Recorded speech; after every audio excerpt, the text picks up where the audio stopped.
On ne peut pas commencer à parler d'hypnose spirituelle de régression sans évoquer sa genèse, qui est issue globalement des recherches et des travaux de personnalités diverses et variées, telles que le Dr Michael Newton, le Dr Brian Weiss, Madame Dolores Cannon, Jean-Charles Chabot, ou encore récemment les travaux du Dr Jean-Jacques Charbonnier et sa TCH, sa transcommunication hypnotique. Alors bien sûr, je ne vais pas développer sur ces personnalités parce qu'il y aurait beaucoup à dire, tant sur qui ils sont que sur la nature de leurs travaux, tant ils sont précieux. Mais je vous invite vraiment à aller vous documenter, vous informer sur ces personnes, sur ces guides, comme j'aime les appeler, qui sont vraiment à l'origine de l'hypnose spirituelle régressive. Et en cela, pour commencer, il faut comprendre que l'hypnose spirituelle régressive est un état dans lequel vous êtes guidé, d'abord dans une relaxation profonde, très profonde, pour voyager aux confins, j'oserais dire, de votre conscience, pour ouvrir un accès à toutes les réponses dont vous avez besoin et qui se trouvent à l'intérieur de vous. Et qui vont vous permettre, dans un certain cas, d'apporter des réponses existentielles, et puis des soins dits quantiques. Alors avant de vous diriger vers ce type d'accompagnement, de thérapie, il faut savoir que pratiquer l'hypnose spirituelle implique tout d'abord que l'on soit prêt et ouvert. Ouvert à envisager de nouvelles croyances, de nouvelles possibilités ou changements de paradigme. Qu'on soit prêt à envisager qu'il puisse y avoir une vie avant la vie et une vie après la vie, après la mort du corps physique. Et en soi, déjà, c'est un travail à faire par rapport à ses propres croyances. Et ce n'est pas une expérience anodine. L'expérience d'hypnose spirituelle régressive permet de se reconnecter à qui on est vraiment, se reconnecter à nos capacités, à des savoirs, à ce que l'on a pu acquérir dans d'autres vies et d'autres temps. Elle permet de se libérer des mémoires anciennes, des croyances, des expériences des vies passées, et surtout de donner un sens à sa vie, de répondre aussi à des questions existentielles que nous nous sommes toutes et toutes posées un jour. Pourquoi la vie ? Qui suis-je ? Et d'après moi, en cela, l'hypnose spirituelle permet de mieux comprendre ce que l'on est venu faire sur Terre, comprendre ce que l'on a envie d'accomplir, de créer, voir si on est simplement en accord avec notre mission de vie que l'on a choisie dans l'entrevie. L'entrevie, c'est cet endroit où l'on décide des grandes lignes de notre future incarnation. À la différence de l'hypnose classique, où on explore les mémoires inconscientes de la vie présente, l'hypnose spirituelle, elle, nous conduit au cœur de notre essence véritable, ce que vous appelez l'âme. L'hypnose spirituelle s'adresse à tout le monde, d'une manière générale, à toutes les personnes qui désirent en savoir plus sur qui elles sont, qui ont envie de grandir, d'activer tout leur plein potentiel, de se reconnecter avec la joie d'être eux-mêmes et qui souhaitent tout simplement, j'oserais dire, se reconnaître, qui osent, qui ont envie de vivre leur vie, de se dépasser. Et on retrouve souvent en séance des personnes qui portent un intérêt sur leur propre développement personnel et qui ont déjà fait beaucoup de chemin dans le domaine à la fois de la conscience, de l'éveil, de la spiritualité. Et puis on trouve d'autres personnes de type thérapeute, professionnels de la santé, de la relation d'aide, des médiums aussi, des artistes. Toute personne qui a envie de développer leurs propres ressources de création et de vivre tout simplement leur entièreté et de déployer et de partager pour eux-mêmes et pour les autres, on va dire, l'amour et la bienveillance à un niveau plus élevé. Lors d'une séance d'hypnose spirituelle régressive, on se connecte avec notre conscience supérieure. C'est cette mémoire qui, globalement, sait tout de nous et qui nous permet d'accéder à ce qui est bon et utile pour nous. Elle nous permet de peaufiner, j'oserais dire, notre personnalité et de nous reconnaître. Si on part du principe que le but de la vie, de notre existence, est de nous améliorer jour après jour, c'est intéressant et utile de pouvoir se reconnecter avec nous-mêmes, de redécouvrir ce que nous sommes, ce dont nous sommes capables. Et en cela, eh bien, l'hypnose spirituelle régressive nous permet de réapprendre. J'aime bien ce terme réapprendre, comme se reconnaître. Réapprendre à nous faire confiance, à apprendre à développer notre potentiel. Et en cela, eh bien, l'hypnose spirituelle est un outil thérapeutique qui a pour but à la fois la réparation, l'ouverture de conscience et l'accès à la connaissance et à la sagesse. Il faut savoir que lorsque nous venons au monde, nous naissons avec ce que l'on appelle le voile de l'incarnation. Et ce voile nous rend totalement amnésiques de qui nous sommes. Et il est nécessaire ce voile afin de pouvoir faire les apprentissages et vivre les expériences que nous avons choisi de faire et décider dans notre vie. Et l'hypnose spirituelle permet de lever une partie de ce voile, dans la mesure de ce qui est permis, bien évidemment, et en accord avec nos besoins d'évolution. Et dans cette expérience d'hypnose régressive, bien que nous n'ayons pas accès à toutes les informations de notre mission de vie, comme je vous l'ai dit, si c'était le cas, eh bien, elle viendrait contrarier et fausser certains apprentissages, eh bien, néanmoins, nous avons accès à des informations utiles, importantes, qui nous aident véritablement à progresser. Et nous obtenons des réponses au véritable mystère de la vie après la mort. Et elle nous permet, cette hypnose régressive, eh bien, de redécouvrir notre identité spirituelle, de comprendre les raisons de notre présence ici et de notre chemin de vie, et de comprendre nos épreuves. L'hypnose spirituelle régressive nous ouvre les portes d'un monde éternel et illimité, où le temps et l'espace n'existent pas. Et elle nous aide à prendre conscience de notre véritable essence, sachant qu'avant d'être un corps, nous sommes une âme. Et notre âme a pour but unique sur le long terme, eh bien, de vivre l'expérience, entre guillemets, l'expérience ultime qu'elle a choisi de vivre pour acquérir, au cours de ses longues et nombreuses incarnations, une conscience d'elle-même, dans la matière. Et c'est la finalité ultime de toute âme. Et la Terre, eh bien, n'est rien d'autre qu'un terrain de jeu ou une école de formation pour permettre à cette âme de faire les apprentissages et vivre les expériences qui sont utiles et bien déterminées pour elle.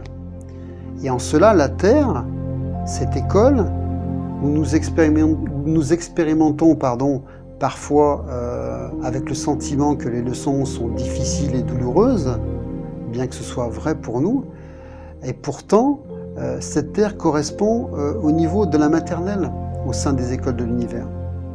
Mais pour autant, c'est bien sur cette terre que notre âme expérimente, en faisant des choix, en posant des actes d'où résulte ce que l'on appelle en termes humains les karmas, positifs ou négatifs. Et c'est de cette façon que notre âme eh bien, apprend et évolue pour atteindre ce que l'on appelle l'éveil. Avant de définir un but ou un objectif et d'envisager une séance d'hypnose spirituelle régressive, il est important, comme je vous l'ai expliqué en amont, que vous ne soyez pas fermé et prêt et ouvert à envisager de nouvelles croyances et des changements de paradigme. Vous pouvez être sceptique, ou tout simplement ne pas y croire ou être curieux sans avoir un objectif précis, et ce n'est pas un problème. Vous ferez quand même l'expérience d'une ouverture de conscience. Tant que vous gardez à l'esprit eh bien qu'il faut être ouvert. Et c'est cette ouverture d'esprit, ouverture de conscience, qui est en soi déjà un des premiers buts et objectifs d'une séance d'hypnose régressive. Vous voulez peut-être comprendre l'origine de comportements ou d'événements extérieurs répétitifs et effectuer une réparation. Eh bien, l'hypnose spirituelle permet de travailler sur ce que l'on appelle une réparation karmique. Le but est d'aller chercher à la source l'événement activateur de l'événement, intérieur ou extérieur, à répétition, pour qu'il soit à la fois compris et réglé. Imaginons que vous avez perdu la confiance, le courage, la joie, et vous souhaitez réactualiser des ressources et des savoir-faire, des savoir-être. Eh bien, cet accompagnement de réactualisation des ressources se fait dans les vies antérieures et non dans les vies présentes. Et elle permet vraiment d'apporter des réponses à ce dont vous avez besoin. Vous vivez par exemple des difficultés dans vos relations sentimentales, familiales. Et certaines sont dures et complexes à vivre. Et vous voulez faire un point sur celles-ci. Et vous aimeriez peut-être les examiner, les comprendre. Eh bien, il est aussi possible de faire un travail libérateur à ce niveau-là, avec ce que l'on appelle la négociation des contrats d'âme. Contrat d'âme, je vous le rappelle que vous avez négocié, pensé dans l'entrevie. L'entrevie, eh bien, je vous en ai parlé, c'est cet endroit où l'on décide des modalités de notre future incarnation. Eh bien, une séance dans l'entrevie vous permet de vous reconnecter à la partie la plus vaste, la plus sage, la plus intelligente de votre véritable nature. Et c'est l'un des plus beaux cadeaux que l'on puisse offrir. Si pour vous, par exemple, comprendre les grandes lignes de votre vie actuelle devient une nécessité, eh bien c'est dans cet espace-là, dans l'entrevie, que vous pourrez voir toutes les étapes de votre futur choix de vie. Que ce soit de l'accueil de vos défunts ou de vos guides après avoir quitté le corps physique d'une précédente incarnation, ce que l'on appelle le passage globalement dans la lumière. Vous pourrez voir la phase de réparation, ce que l'on appelle le jardin, la bibliothèque, le conseil. Donc je ne vais pas m'étaler là-dessus parce qu'on pourrait en parler pendant des heures. Eh bien c'est dans ce protocole qui, efficace, reste quand même assez long et qui peut durer 2 à 3 heures que vous pourrez apporter effectivement des réponses à ce que vous cherchez.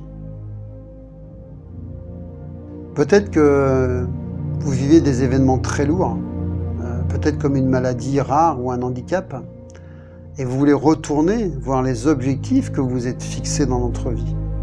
Ainsi, peut-être que les événements karmiques que vous êtes programmés ne sont plus adaptés globalement à ce que vous vivez aujourd'hui. Alors vous pouvez accéder à la compréhension de la leçon recherchée ou renégocier votre chemin de vie dans cet accompagnement. Beaucoup de personnes désirent rencontrer leur guide spirituel. C'est un souhait de beaucoup de personnes, un souhait qui leur est cher. Ils souhaitent recevoir des enseignements ou des conseils de leur part. Et ils ont bien raison parce que nos guides nous connaissent parfaitement depuis toujours, car ils ont toujours été présents avec nous et ils ont vraiment à cœur de pouvoir nous aider. Et se reconnecter avec nos guides permet d'avoir des réponses. Par contre, nos guides ne feront jamais de choix pour nous. Mais grâce à ce type de séance que l'on appelle une guidance, eh bien vous pourrez avoir accès à cet échange, ce pur échange d'amour inconditionnel. Alors bien que ce que je vais évoquer puisse ressembler à un cliché de ce qu'on pourrait appeler les phénomènes dits paranormaux, il faut savoir que certaines personnes pensent être parasitées par des entités ou des esprits. Vous leur donnerez le nom que vous souhaitez. Et ces personnes ont parfois des symptômes tels que des baisses importantes d'énergie, de la fatigue chronique, parfois de la colère ou des états dépressifs injustifiés, inexpliqués. Ça se traduit également par des spasmes musculaires, des tics, des asymétries faciales, des douleurs incompréhensibles. Et bien grâce à cette séance, il est possible de vérifier, bien qu'elle n'ait pas vocation, et j'insiste là-dessus, à se substituer au corps médical, et encore moins à poser un diagnostic, eh bien elle permet quand même de vérifier la présence ou non d'une entité qui aurait trouvé refuge dans ce corps. Et le cas échéant, eh bien, de refaire partir cette entité dans le monde spirituel pour qu'elle puisse continuer son évolution en laissant libre et totalement libre le consultant. Alors il y a aussi d'autres individus qui pensent qu'une personne mal intentionnée fait un travail sur elle, consciemment ou inconsciemment, avec le sentiment d'être envoûté. Eh bien, il sera possible, lors de cette séance, de mettre en place un protocole qu'on appelle un protocole de nettoyage et de désenvoûtement qui sera mis en place pendant la transe hypnotique. Dans un premier temps, il y a un échange téléphonique et puis une rencontre en cabinet où l'on fait tout simplement connaissance, où l'on échange sur les motivations du consultant, sur son parcours, sur ses attentes, et nous programmons après la séance proprement dite. Et dans cette séance, nous amenons notre consultant, après qu'il se soit confortablement installé, on l'amène dans un état de détente profond, en toute sécurité, qui lui permet de modifier son état de conscience ordinaire pour l'amener dans un état de conscience modifié. Cet état expansé de conscience qui progressivement va lui permettre de franchir les barrières du mental, de l'ego, et de s'élever de ce corps physique pour accéder à des corps plus subtils, et entre autres le corps dit causal, là où on accède globalement aux informations. Commence alors le protocole d'accompagnement qui a été décidé préalablement par le consultant. Bien sûr, à aucun moment pendant cet accompagnement, le consultant ne dort. Nous sommes amenés à échanger, il peut à n'importe quel moment sortir de cet état de conscience modifié s'il le désire, et puis faire tout ce qu'il veut s'il en a envie. Et à la fin de la séance, eh bien, nous ramenons notre consultant à son état normal de conscience, puis nous échangeons sur l'expérience vécue. La séance est enregistrée tout le long de la séance, voire filmée, si le consultant le désire, afin qu'il puisse revivre l'expérience après la séance. Et c'est un point important parce que ça lui permet d'avoir un point de vue différent sur ce qu'il a vécu, perçu, et lui permet, bien qu'il ressente déjà souvent des effets positifs et bénéfiques immédiats, eh bien de pouvoir revivre des sentiments de bien-être, de béatitude, avec souvent des émotions qui sont diverses et variées. Ça lui permet de vivre de nouveaux comportements, d'autres sentiments, d'autres émotions, d'avoir des prises de conscience, et puis surtout de mettre en avant les changements qui souvent s'amplifient dans les heures, voire les jours, les semaines et les mois à venir.